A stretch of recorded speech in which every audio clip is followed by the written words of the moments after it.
Hi folks, it's Zach, and welcome back to my Star Wars Tips and Tricks section. And today, my buddy here, Zachariah, he is my first level 70 in the new Eternal Throne expansion, and he's going to help me go through some of the big changes that have happened.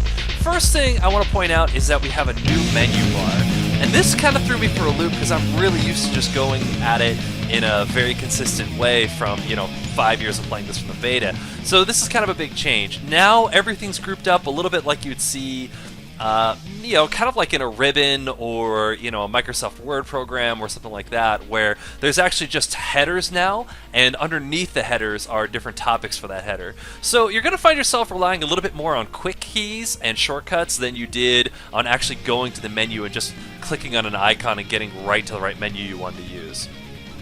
So let's go ahead and talk about currency. If you watched my prepping for KOTET video, then you saw in that video that I told you guys that two things were going to happen. Commendations and crystals were going to go away, and companion gifts would become much more expensive. And lo and behold, both of those have come to pass. So you can see with Zachariah here, when I went to my currency tab, all that was there was a light versus dark currency, and that actually works for a brand new vendor that's on the fleet who sells light versus dark items. So as the light or the dark side is winning in the galaxy, now you can use the tokens that you earn from that to, pick up some new gear. Basically, it looks like old Dreadmaster gear for light or dark. Anyway, as far as companion gifts though, guys, this is where I think players are really going to feel the bite. So it used to be 30 commendations, or 30 common data crystals to go ahead and buy a gift. Now it is a whopping 250,000 credits. That's right, guys, $250,000 per gift. Okay, so if you guys were like me and you raced through every tune you had to get rid of every common data crystal and invested into gifts, then you save 203,750,000 credits like I did, because I had over 800 gifts. So by BioWare's count, I just made out like a bandit. Even if I never buy one of these because I already own it, I've saved 203 million credits. Well, 204 really, it's just a hair under that. So guys, how do you earn those gifts now? You'll get them through Galactic Command crates, and I believe through the Alliance crates, and that's about it. Otherwise, you got to cough up the cash. Now, for non-rating gear, more specifically leveling up gear, if you don't already have legacy sets put together like I recommended in my prepping for KOTET video, you can still go ahead and buy commendations on the fleet from all the different level vendors. And I would mention though that just like I thought, now it costs credits and that scale goes up. So the higher the level piece of gear that you're looking to buy, the more credits it's going to cost you. So it's definitely going to be more expensive to put those kinds of sets together now than it was previous before the expansion. A little bit. So there are new crafting items that you can get from the vendors, but don't expect anything that is completely optimized for stats. A lot of the optimized gear is going to come out of Galactic Command and not through the vendors. You can make some decent stuff, but don't expect anything to be completely fine-tuned. If you're not into fine-tuned gear, you might find a few things that you like. I'd also mention too that it looks like if you're a biochemist, that still was okay. The stims and everything like that look like those are going to be the best stims that you could probably get right now, unless better recipes drop from Galactic Command crates. Also new in Knights of the Eternal Throne are new companions, and this is really cool. So Master Ranos is the one from the DVL event. We'll see her at the end of the week. But right now, if you do log in with early subscriber access, then you will get Shay Vizsla, which is really cool. She has a quest, or you can just use an item that's very much like Nico Okar and just have her right away. Now, unlike Nico and a lot of the other companions we've gotten in the new expansions, she is customizable. She actually has gear slots, so if you want to dress her up in any way that you want, in any gear that you want, I haven't seen any restrictions yet, it's really cool. You just throw that gear on and she has that look.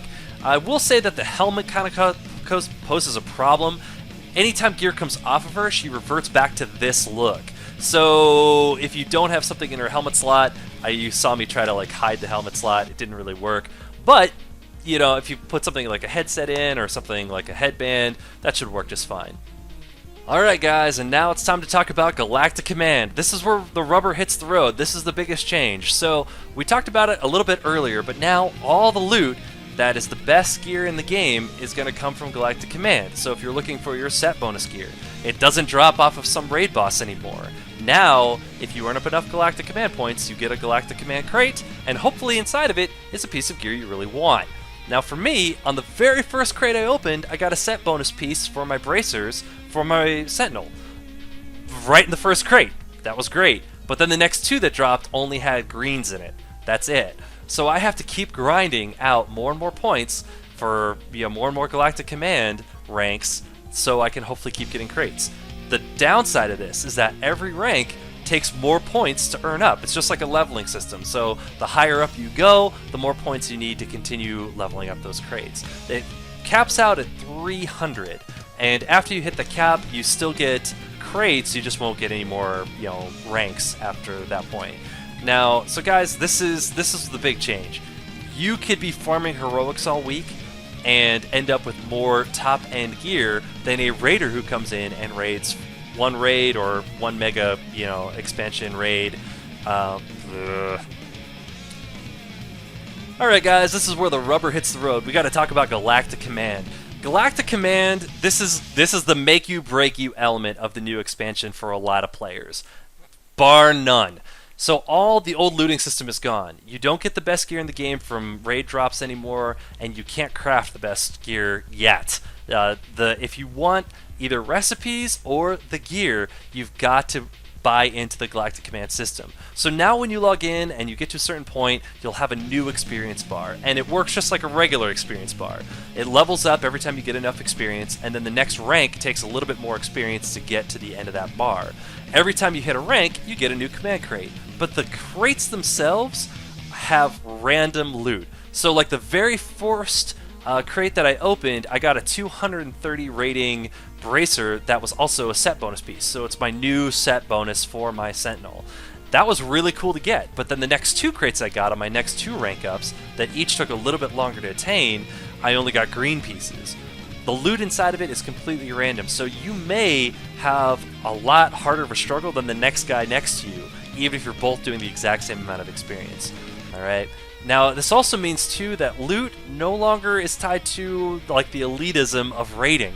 This is kind of a positive and a negative. If you are the kind of person who never touched a raid, this still means that now you actually can get access to the best loot in the game. In fact, if you are earning up enough Galactic Command points, you might outgear the raider. If the raider's only coming in one night a week to go ahead and do his raid in 3 hours, he may only earn enough points for maybe, say, 2 crates. Whereas if you're raiding heroics every single day and you're farming like a madman, you might be able to outgear him in no time flat, just because you're getting more points and accumulating more points, and more points means more crates means more gear.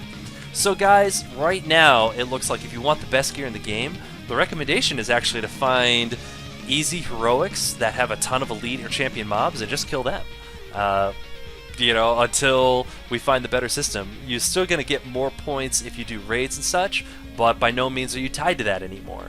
So guys, it's really in your hands. How you want to gear up can come from a lot of different sources. As long as you're earning Galactic Command points, which is basically for anything, as long as you're killing anything that's elite mobs or stronger, then that'll get you those points. So guys, that's the make you break you element. If you're a raider, you might actually put a lot of effort into a raid and still might not see the gear that you're looking for.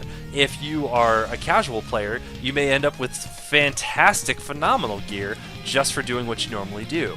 Alright, so guys, that's Galactic Command. Also, there's other things in those crates, but keep in mind, every crate is randomized. There's no way to plan out your progression for your gear at this point.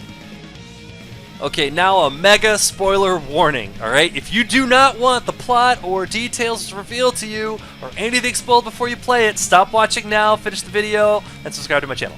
If not, you got what you got coming.